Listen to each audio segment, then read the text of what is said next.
नमस्कार साथियों, आज इस वीडियो के माध्यम से जो आपकी भर्ती है जूनियर अकाउंटेंट एंड टीआरए भर्ती परीक्षा 2023 के बारे में चर्चा करेंगे। इस वीडियो के माध्यम से चर्चा करेंगे कि जो आपकी भर्ती है उसमें कौन से इश्यूज़ आ रहे हैं और लेटेस्ट अपडेट क्या है, जिसमें बात करेंगे कि कोर्ट केसेज़ का क्या इश्यू है, शॉर्टफॉल स्टूडेंट है उनके बारे में क्या प्रोसेस प्रक्रियाएँ चल रही है और आपका रिज़ल्ट कब तक जारी हो जाएगा, उसके बारे में आज विस्तार से विश्लेषण करेंगे। देखिए, फर्स्ट बात करते हैं कोर्ट केसेज़ के बारे में। ठीक है साथियों, जो आपकी रिट लगी है वो फरवरी 2024 में रिट लगी थी। अब वो रिट क्यों लगी थी? रिट में 2-3 इश्यूज़ है। एक तो इश्यू है आपका एमई वाला, एमई कैटेगरी का। सेकंड है आपका जो विज्ञापन जारी किया गया था आपका टीआरई भर्ती का जून में।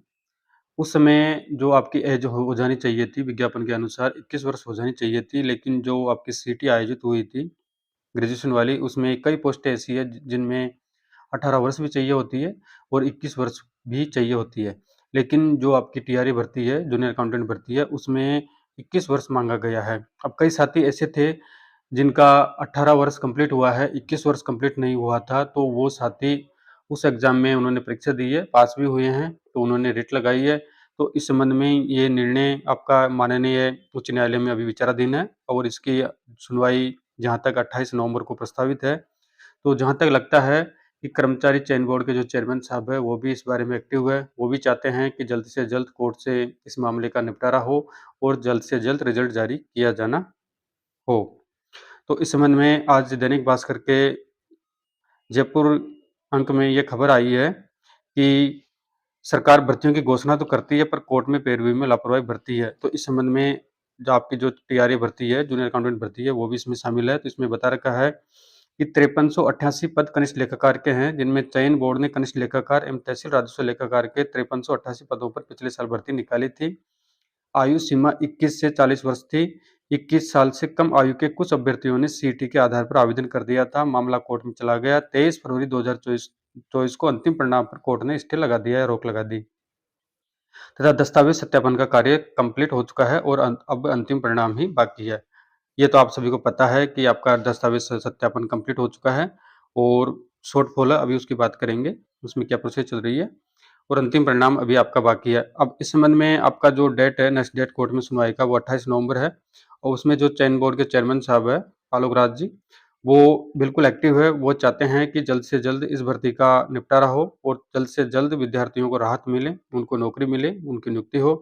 तो इस संबंध में चेयरमैन साहब हैं, वो खुद स्टेटमेंट दे रहे हैं कि मैं लगातार इसके लिए प्रयासरत हूँ और मामले का निस्तारण जल्द से जल्द हो और जब भी ये सुनवाई होगी 28 नवंबर और 2 दिसंबर को, उस समय मैं कोर्ट में व्यक्तिगत रूप से उपस्थित रहूँगा। ये आलोक राज साहब का स्टेटमेंट है। तो साथियों, इस संबंध में कोर्ट केसेज़ का मामला आप सभी को पता है कि 28 नवंबर आपकी डेट दे रखी है नेक्स्ट कोर्ट में।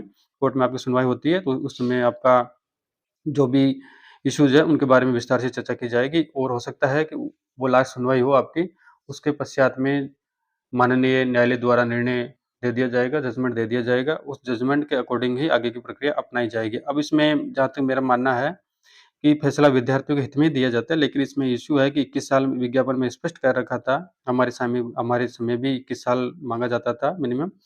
तो इस संबंध में जो विद्यार्थी 18 साल के हैं, उनकी 21 साल कंप्लीट नहीं हुई है, वो विद्यार्थी बाहर होने के चांसेज़ है। अब देखते हैं कोर्ट में क्या फैसला आता है। हो सकता है उनको अंदर भी रख ले, हो सकता है उनको बाहर भी कर दे। पर जहाँ तक मेरा मानना है कि नियमानुसार तो 21 वर्ष होना ही चाहिए। 18 वर्ष से अबव ही है, जिनकी 21 वर्ष कंप्लीट नहीं हुई है, उनको इनमें शामिल करने के चांसेज़ नाम मात्र के हैं।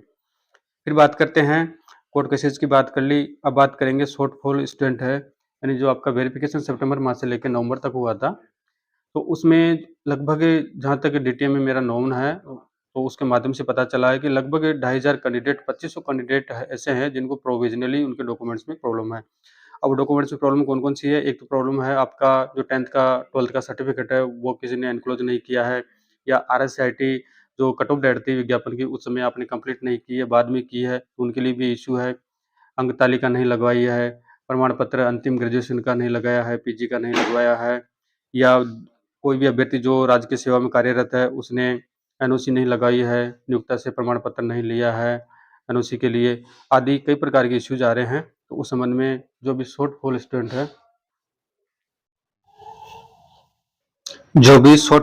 है, उनके बारे में डीटीए द्वारा कोशिश की जा रही है। देखिए, जो लगभग 2500 कैंडिडेट है, उनके डॉक्यूमेंट्स में प्रॉब्लम है, तो उनको डीटीए द्वारा लिस्ट तैयार की जा रही है उनके बारे में, और प्रत्येक कैंडिडेट को कॉल किया जा रहा है, लेटर भेजा जा रहा है उनके एड्रेस पर, और लगभग ये कार्य नवंबर माह के एंड तक हो पाएगा। लगभग 2500 कैंडिडेट है, तो प्रत्येक कैंडिडेट की जिस भी डॉक्यूमेंट्स में प्रॉब्लम है, उनको कॉल किया जा रहा है, यानी लेटर भेजा जा रहा है उनके एड्रेस पर।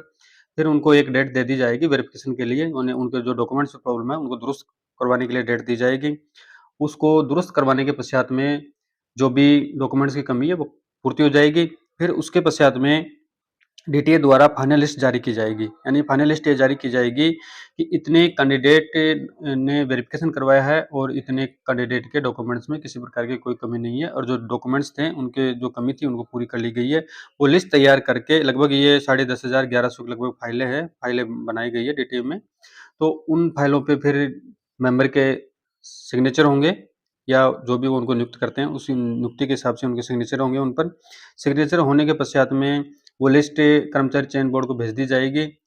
अब कर्मचारी चयन बोर्ड को भेजने के पश्चात में जो लिस्ट है, उसके बारे में कर्मचारी चयन बोर्ड जाँच करेगा। जाँच करने के पश्चात में अंतिम रिजल्ट की प्रक्रिया स्टार्ट करेगा।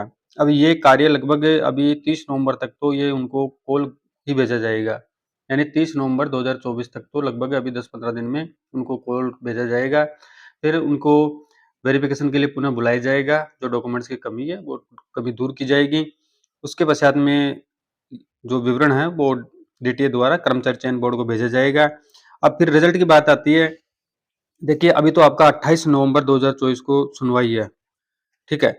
अब देखते हैं उस टाइम में क्या होता है, डिसीज़न कब तक कोर्ट देता है या आगे डेट जारी की जाती है, वो स्थिति उस समय पता चलेगी।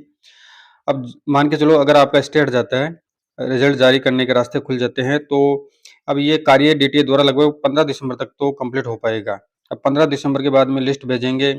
अब कर्मचारी चयन बोर्ड को लिस्ट भेजेंगे, लिस्ट भेजने के पश्चात में 10-20 दिन लगभग वहाँ भी लगेंगे। तो जहाँ तक अगर किसी आपका स्टे हट जाता है 28 नवंबर को, तो भी आपका रिजल्ट लास्ट दिसंबर तक आने के चांसेज़ है, उससे पहले आने के चांसेज़ नहीं है मेरे हिसाब से, ठीक है? ये कोर्ट केसेस की बात कर ली, शॉर्टफॉल स्टूडेंट की बात कर ली।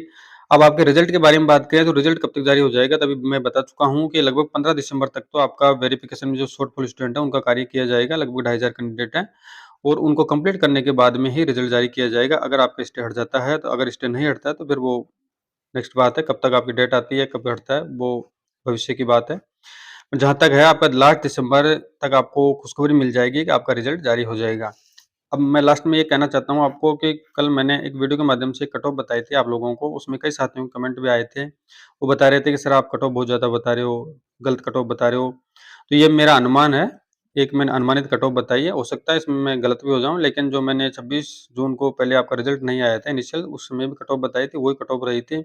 जहाँ तक मेरे हिसाब से तो यही रहेगी। फिर भी आप कोई साथी इसमें निराश नहीं हो, होपलेस नहीं हो, और रिजल्ट आने पर ही कंफर्म पता चलेगा। हो सकता है आपका कट ऑफ कम भी रह जाए, हो सकता है इससे ज़्यादा भी चले जाए, लेकिन जहाँ तक है एवरेज कट ऑफ यही रहेगी।